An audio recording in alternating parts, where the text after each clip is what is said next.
औज़ुबिल्लाहिमिनश्शैतानिर्रजीम बिस्मिल्लाहिर्रहमानिर्रहीम।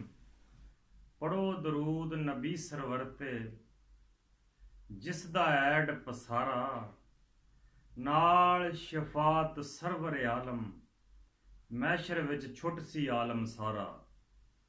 मक्खन जट पंजाबी चैनल वालों तमाम नाजरीन नूं अस्सलामु अलैकुम। बगदाद शरीफ च एक दफ़ा हज़रत बहलोल दा नां एक बाजार च जा रहे सन, तो बारिश का महीना सी, बरसात के दिन सी। तो बारिश शुरू हो गई तो एक हलवाई ने हज़रत बहलोल दा नां नूं बड़े एहतराम नाल आवाज़ मारी ते अपनी दुकान च बिठा के उन्होंने मिठाई खिलाई ते नाल दुध भी पिलाया।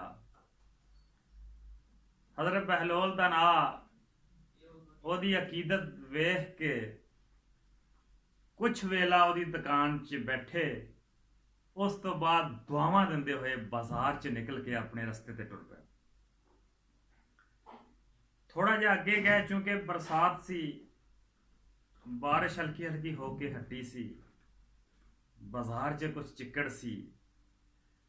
अगे गए तो अगे एक सीढ़ियां ते एक औरत बैठी आ, नाल उहदा एक यार बैठा वा। वो अपनी महवे गुफ्तगू अपने अंदाज च बैठे। हज़रत बहलोल दा नां अपनी मस्ती च जा रहा आ। जदों करीब थानी गुजरे, कीचड़ च पैर वजा ते कीचड़ दे कुछ छिट्टे उस औरत दे लिबास ते पै गए। ਉਹਦਾ रंगीन लिबास सी। ਉਹਦਾ साथी देख के गुस्से च आ गया। उन्हें उठ के अपनी अहमियत उजागर करने वास्ते हज़रत बहलोल दा नां दे 2-3 थप्पड़ मारे।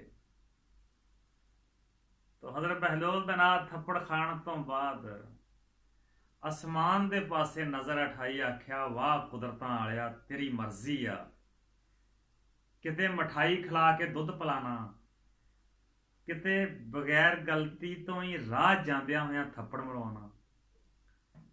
असी फकीर ते तेरी रजा ते राजी हाँ, तू जो करे जो करवावे,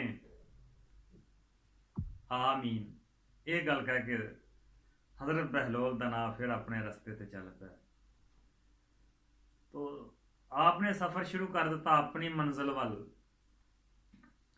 वो औरत ते ओदा साथी, औरत उपर जाने वास्ते उठी, ओदा पैर तिलक गया। जदों पैर तिलक गया, वो जमीन ते मुंह पर डिगी।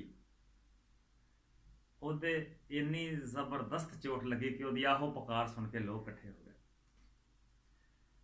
और लोगों ने हज़रत बहलोल दा नां दा पिछा किया, उन्होंने घेर लिया, आख्या तेरी बदवा एक जान लै गई है। जदों ओदे साथी ने तेरे थप्पड़ मारिया सी, तू आसमान दे वल्ली वेख के बदवा दी। ते फकीर बदवा नहीं दिंदे, फकीर आला ज़रफ ते सबर वाले हुंदे आ। तू फकीर आ ते सबर भी पैदा कर।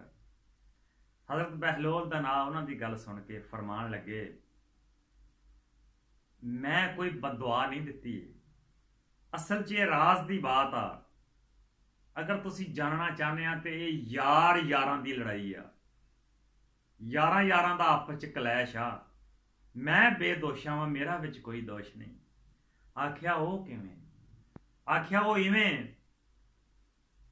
कि उस औरत दे यार ने मैनू थप्पड़ मारे, मेरी वजह तो ਉਹਦੇ छिट्टे पै, ਉਹਦੇ यार ਨੂੰ गुस्सा आ गया, उन्हें रिएक्शन च मेरे थप्पड़ मारे। ਜਦੋਂ मेरे थप्पड़ वजे तो मेरे यार ਨੂੰ गुस्सा आ गया, उन्हें अपना अमल कर दिता। ਇਹਦੇ च मैं तो बेदोशा वां, मेरा तो कोई कसूर नहीं। मैं तो कुदरतां वाले ਨੂੰ आख्या सी, वाह कुदरतां वालिया, कितों मिठाई ते दुध पिलाना, कितों थप्पड़ मरवाना, तेरी मर्जी आ, असी फकीर ते तेरी रजा ते राजी हाँ। तो जिहड़ा मजमा बन गया सी सुन के सारी गल, ਤੇ ਵਾਹ ਕੁਦਰਤਾਂ ਤੇਰੀਆਂ ਕਹਿੰਦੇ ਵਾਪਸ ਆ ਗਏ। ਦੋਸਤਾਂ ਤੇ ਗ੍ਰਾਮੀ, ਜਿਨ੍ਹਾਂ ਲੋਕਾਂ ਦਾ ਹਸਬੁਨ ਅੱਲਾਹ व ਨਿਅਮਲ ਵਕੀਲ, ਜਿਨ੍ਹਾਂ ਲੋਕਾਂ ਦਾ ਵਕੀਲ ਅੱਲਾ, ਜਿਨ੍ਹਾਂ ਲੋਕਾਂ ਦਾ ਆਸਰਾ ਅੱਲਾ, ਉਹਨਾਂ ਨਾਲ ਕਦੀ ਉਲਝਣਾ ਨਹੀਂ ਚਾਹੀਦਾ, ਕਿਉਂਕਿ ਉਹ ਆਪ ਤੇ ਕੁਝ ਨਹੀਂ ਕਰਦੇ, ਲੇਕਿਨ ਉਹ ਰੱਬ ਬੜੀ ਕੁਦਰਤ ਵਾਲਾ ਵਾ। ਅਗਰ ਉਹਨੇ ਬਦਲਾ ਲੈ ਲਿਆ, ਕੋਈ ਜਾ ਨਹੀਂ ਹੈਗੀ ਕਿ ਬੰਦਾ ਬਚ ਜਾਵੇ। ਤੋ ਮੱਖਣ ਜੱਟ ਪੰਜਾਬੀ ਚੈਨਲ ਸਬਸਕ੍ਰਾइब भी करो, मजीद इतना दे वीडियो सुनने वास्ते लाइक करो। अल्लाह हाफिज़ जी, खुदा हाफिज़।